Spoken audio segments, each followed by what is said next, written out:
So today is our 30th ever episode of Real Estate with Mariah and Spenc. So Which is pretty cool, though. Sorry to cut you off. That's okay. When we first started the show, we didn't really know exactly how long, what we'd be talking. How can you create so many topics? Yeah. You know, weekday, week out of talking real estate, because sometimes there's only so much your mind can think of, but somehow we've done it. And we're having so much fun too, by the way. For the audiences out there, thank you so much for tuning in, listening to us every Saturday and Sunday. And for our online viewers, we really do appreciate you. You guys are amazing. And by the way, our source of business is driven in by your referral business. So thank you so much, and we appreciate the opportunity to serve and work the Mid-Willamette Valley. So because it is our 30th episode, we thought it would be fun to do a little 30th episode special where we reminisce on some of our previous episodes. We won't have time to probably get through too many of them, but we're just going to recap and highlight on some of the very first things that we talked about, the first topics, and just share some new tips to go along with what we talked about before and see if anything has changed since then. Which is cool, because we can really go on forever about real estate predictions. A lot of these topics. And for that really to be one of our first ever episodes, that's kind of bold too, because here we are 7 months later. We get to kind of review and see, hey, were the professionals right? Were we just full of it? How did you do? I think we did pretty well. I think we did decent. You want to throw out some I topics think and see where we were at with that, Mariah? Okay, so some of our predictions when we did our show about the real estate predictions for 2021 at the first of the year were more inventory, more new construction, more motivated sellers, more non-owner occupied homes on the market, and motivated for sell by owner sellers was some of the things that we said we thought would happen. So what do we see? I think out of those 5 topics, it's pretty correct. The only thing that I'm seeing differently, though, is that new construction inventory. Of course, they're still out there, but the weird part is I feel like with all this development and the shortage of lumber and stuff like that, and the prices that escalated so heavily over the last months, which they are lower now, so we are seeing a little bit more building, but things kind of stopped. It seemed a little stale. I'm not seeing as many new constructions as I thought, but one thing that I am seeing is I'm seeing a lot of homes in new construction communities that were sold maybe a year or 2 years ago being resold now, probably because the people bought in these new construction communities and they're just seeing how much equity they already have, even though they just bought the home, which is super crazy. Which is wild too, though. Could you imagine buying your brand new construction home? Yeah, you had some customizations to it, and then you decide to sell it a year or two later. You don't usually see that much, but we're seeing it quite a bit right now, surprisingly. Strange market. Strange market. Very strange. But another prediction, though, that we had is those investors selling off their properties, their investment properties. And I have personally been seeing those and personally have been working deals with those. A lot of vacant properties, rentals that became unoccupied during this era. And some people, they just had, a lot of homes. Investors, sometimes they have 40, 60 homes. And as they become unoccupied, they're going to sell them, especially if they're getting older in the age, which drives me to my next point, 55 and older clients. It was crazy. As soon as we did that episode, I promise you, I had a straight cold call sesh because I have a beautiful list of 55 and over general I guess you could say I did the areas by zip codes, who's 55 and over, and I just cold called those areas. And I kid you not, there were so many clients that were willing and wanting to sell their home to downsize. And that was really surprising to me. And despite not having anywhere to go because they know... Well, they were downsizing. Prices are still high because they had so much equity in their home, right? So they were basically buying their next property with cash, right? Because they had these 3,000 square foot homes that they were selling for $600,000-$700,000, $500,000. That's a lot of equity, and if they've lived there for 20 years. Come on. Right. You can't beat that. So they were putting all that cash down, which was really good, and that was spot on with that prediction. Those 55 and over clients wanting to downsize. Now, when we get into those for sale by owners, I have been seeing more of those as of late. there's been more for sale There by hasn't owners. been that many up until kind of recently. Well, because though. they There hit hasn't market, been- and usually if it's for sale by and they're owner, selling so fast. they are selling very fast. But if it is for sale by owner, they're generally going to be that common average residential family living home. Now, yes, I have seen more luxurious homes being for sale by owner, which is rather odd to me. But with those, I always give them a call and I say, personally, why you want to be for sale by owner originally? And then they give me, well, it's all about the money. Okay, so then I say, well, let's follow the money because we are in an extreme seller's market. So why wouldn't we just raise your ask price the amount of a commission? I do all the work. You get a full service company doing it for you and a beautiful brand, the Vetches Crawford Realty, that really performs the way we say we do. And then we get to move on and transition to your next property. What's the loss in that? And then we go and we explore that through our listing appointment and look at what happens. We get their home sold in a month at least. They no longer had to sit on Zillow, have their walkthroughs with non-qualified buyers, and have to hold people's hand through the process. Right. And then deal with the what ifs of what could happen. Right. Oh, without I that can't even imagine representation. all the hassles that go with trying to list a home on your own and deal with the looky-loos and all the other things that go on with it. And that would just drive me nuts, much less the money you're talking about. Exactly. And Right. so when I always say, well, where's the money? I then get to back it up with where we're at in today's market. Now, of course, there's always different markets. But in today's market, because that's where we are at today, what's happening around us? And being that marketing professional we are, there's no reason not to get your home listed with us at the Vetches Crawford Realty Group. Right. Another thing to add with the predictions of what we predicted was to add with the more inventory is just recently, I don't know about you, but I've definitely been noticing a lot of homes coming onto the market in Salem and the surrounding areas, Jefferson, all the towns in and around Salem that are like $2 million homes. And we really didn't see a lot of that before. I remember just a few months ago, I sold a $1 million home in West Salem, and that was the only $1 million home in Salem at the time that was on the market. And now we're seeing those pop up. I'm seeing them all the time. And I think it's because everyone's seeing how high everything is and they're saying now's the time we need to cash out because who knows what's going to happen. Well, you know what's really cool about that too, though? Imagine there being these $1 million homes. Who's going to occupy these homes? And I was talking with a really good lender friend of mine just the other day, and you would be surprised how rich and wealthy people, how many of them are actually being driven to Salem and Oregon in specifics, which is going to be good for our economy, which is going to be good for our state, but it may drive our sales prices up. Well, continually. that's already happened enough. Well, we think that we're like, when's enough? We don't need more of that. Because I'm just talking with them, like, this is getting crazy out here. Why are sales prices so high? Or where's all this money coming from originally? Because the buyers control markets, believe it or not, because they are bringing the money in from the lending institutions for the most part.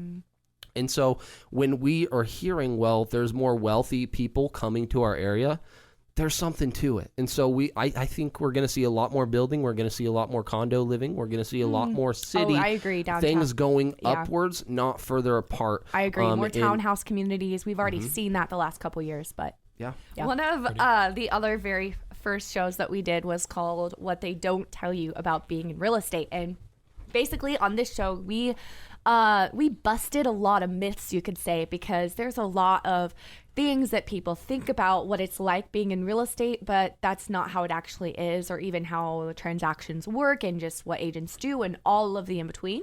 So we kind of just went through and said what myths we hear a lot and then the truth about them. And the idea behind this show is because at the time, Mariah and I, we were actually watching like Selling Sunset and those type of episodes on Netflix. And shows that are it's drama filled though too. And it really catches your eye in. because it's like glamorous. And then that actually creates opportunity for people to say, well, why don't I have my real estate license?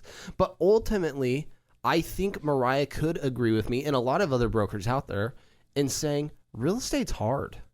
It's a hard business. It's very hard. Okay. And so with that misconception of how glamorous it is sometimes we see on TV, it's a lot of work. And in order to get started, you're usually like 6 months behind. I think we said in our previous episodes, it took me about three and a half months to get my first real estate deal. Of consistently day after day, cold calling, rejection. And then after that, you have to wait for it to get an offer and then you have to wait for it to close. So it's a process. And then it was a 90-day average closing date. Yeah. It wasn't 30, 45 days like it is now, which is crazy to think. The Right. fact that this market has become a 45-day on average to get your home closed, I just had a 3-month records. closing. That was a long time for these buyers to wait. There was no reason for that except for the sellers needed more time, and it's a seller's market, so the sellers get what they want. What are you going to do when it goes back to the other?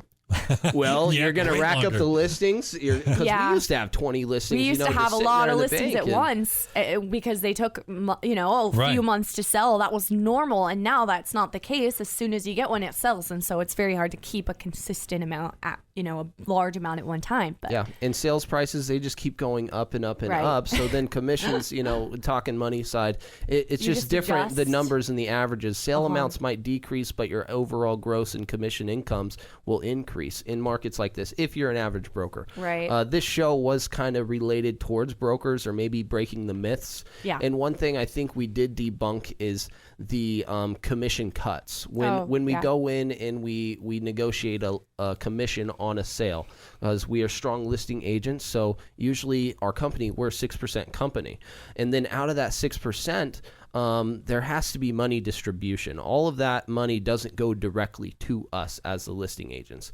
There's fees involved, there's office, there's WVMLS, there's taxes, and then we have to pay the buyer's agent that helps us sell that property. And so there was all these type of myths that we did go over, which I thought was fun in that show.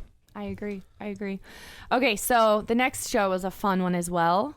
I feel like I could say that about all of them because we always have fun. We actually literally we get in studio and we become these radio personalities. It's pretty fun. But the next one was talking about how we paid our mortgage with Airbnb. That's something that we did the first 2 houses we lived in. We paid our mortgage with Airbnb after when we first got married, and we had so much fun with it. And we're not currently Airbnb hosts, but I really hope that it's something we get to do again someday because it was really fun, and it's a great way to make passive income. Which, by the way, we were super hosts both times, and that takes consistent stays, great reviews. And one thing that taught me a lot about our industry we're even in, the personal and service, the services I can bring to my clients that makes their life simpler, makes their life easy, but ultimately they have a happier and better transaction through the selling process. In Airbnb, surprisingly, I think I shared this story, the Ritz-Carlton hotel chain. I listened in to a guest speaker once in a meeting, and they talked about the service they bring to their customers.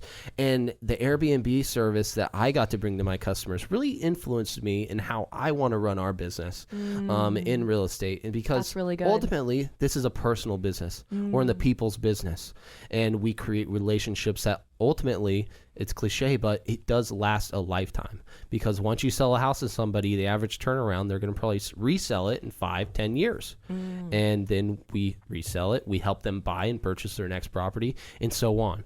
And so that is one thing I did want to clarify, is how personal this business can become. Definitely. And that's why Airbnb was so fun to us. It was so much fun. Yeah. Okay. So another thing that we ended up doing an episode on starting out was 4 of the most common mistakes that first-time home buyers make. And one of those mistakes was caring too much about price, but not caring so much about the payment or interest rate. Or in other words, waiting to buy until the market crashes. So Spencer, do we still think that this is a mistake? Or has your mind changed at all? Do you have any tips to share about that? I do not think this is a mistake. I think it's based on your personal decisions and where you're at currently in life, okay? Sometimes you need a home. Yeah. And ultimately, in markets like this, you've just resold your property. You're putting all that money down on your next property. Yes, you might be paying a couple thousand more, tens of thousands more for that new property, because on average, $20,000 is the over ask price on a regular residential home. But guess what? Interest rates are so low right now. My lending buddy I was just talking to the other day, we're getting at about a 3.35% 30-year fixed mortgage. That's conventional loan. Now, you can obviously buy down rates at a cost. That's up to you and what you want to do with your extra funds to get in those 2%. But ultimately, that interest rate is going to keep your rate low. And so your mortgage is basically going to flip-flop from one house to the other. If you're able to put more money down, it's going to stay consistent with your previous property. So don't look at the overall price tag sometimes. Look at your mortgage payment, side of town, property taxes, and so on. That's going to keep you in your mortgage rate that you've been used to. Another thing I think of is, what's the alternative? Because usually the alternative is renting. Well, rent has gotten extremely high as well, if you haven't noticed. So generally, mortgage payment, rent, I mean, it's all kind of going to even out. And one of my least favorite questions I get asked as a realtor is it a good time to buy? When's the best time to buy? Should I wait to buy until the market crashes, or something along those lines? Or when people make comments about how right now is a really bad time to buy, or it's a dumb decision to do so. But at the end of the day, I really don't think there's a right time and a wrong time. I think it all has to do with your situation, what's best for you, and only you know that. You're spot on with that. The next episode we're going to reminisce on today was called Real Estate Advice from Experts Across the Country. And for this episode, we actually were able to gather real estate tips from fellow real estate agents who we have connected with in some way through our online platforms in the past. And we hand selected some top agents from actually all over the world. One of them was from Australia, and we reached out to them, asked for their number one piece of real estate advice. So if you haven't already, go back and watch that episode for sure.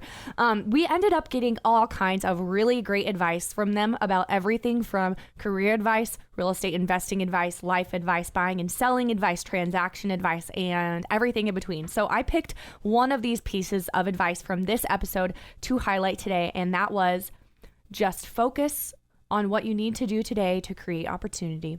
Short and sweet and simple. That was one That's of these good, top though. agents' best If you advice. focus on something, seriously, I think focus on what you need to do today. I think I've talked about this, though, just on a side note, is if you really focus on it, you declare it, you say it out loud, things generally manifest around you, because that is what you're focused on, and your life is going to create more opportunity just from you declaring that out into the world. Okay, that's true. These declarations are so important, and we had an episode about self-care, and one thing I don't think I really focused on too is declaring declarations, making declarations.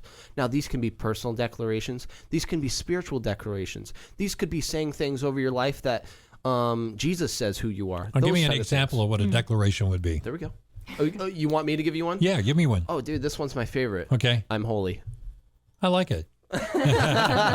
Because there's so many things in this world that really suppresses you, and there's people that talk all the time, and you're unaware of what they're saying maybe in the background. And if you're just declaring these good things, the spiritual things, the fruit of the Spirit over your life, things manifest, and then you get to walk even further in the Spirit of Jesus Christ. And these things are just going to become easy and happen around you continuously. And declaring is so important. And you could be spiritually, it can be physical things, it can be just items, stuff like that. I declare I get 20 listings this month. Things come to you from that. You're just you're focused. You have that goal and you know what it is. Another thing I love about that is that it's just the simplicity about just taking one thing you need to do today and just focusing on that instead of having a million things going on in your mind. So seriously, I thought that was really good. Short and simple. So the next last episode that we will talk about was called How to Save Money Fast for a House or whatever.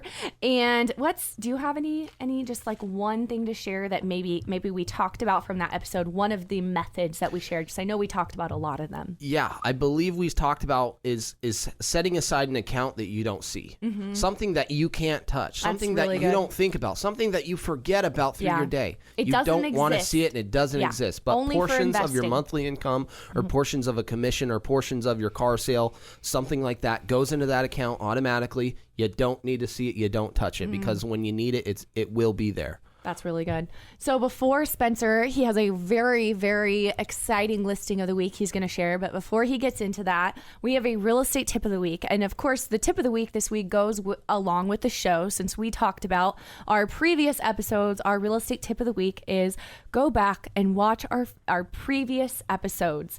That is our real estate tip of the week. If you're wanting to get into the real estate world somehow, maybe you just want to buy your first house, or you just enjoy learning about all things real estate. Go back, watch our future episodes when you're on a run, doing your laundry, cooking dinner, and our hope is that by doing that, you will be able to make the best possible choices when it comes to your real estate decisions and leave feeling inspired and excited about the possibilities that there are regarding real estate. And real quick before the listing of the week, where you can find them is look for Real Estate with Mariah and Spence wherever you listen to podcasts at, or go to our YouTube channel called Real Estate with Mariah and Spence and watch them on there. And there's no excuse. In today's world, we have so many resources, and on these smartphones, there's a simple button to make sure you get weekly videos. It's pressing that subscribe button, and that's going to make sure you get the most latest video weekly, but also you're subscribing to our channel and you have access to every show that we've had. And today, it's our 30th episode, and there's reason to celebrate. We didn't really think we could have created as many ideas as we had, but also just having a conversation with each other in our audience is super important to us. So please drop a comment, leave a comment, but also your referral is the source of our business, and that is the utmost grateful thing that anybody could do for us is refer us out to a family friend, and we can take care of them. But I do have a new listing I do want to share. Tell us about it, and it's Spencer. for good reason. We have a shortage of regular residential homes. This is a 3-bedroom, 2-bath, just over 1,000 square foot home. I do want to do a little bit more due diligence on the square footage. Legally, I go on the county's property records, but it seems to be measured out to be a little over 1,100 square foot.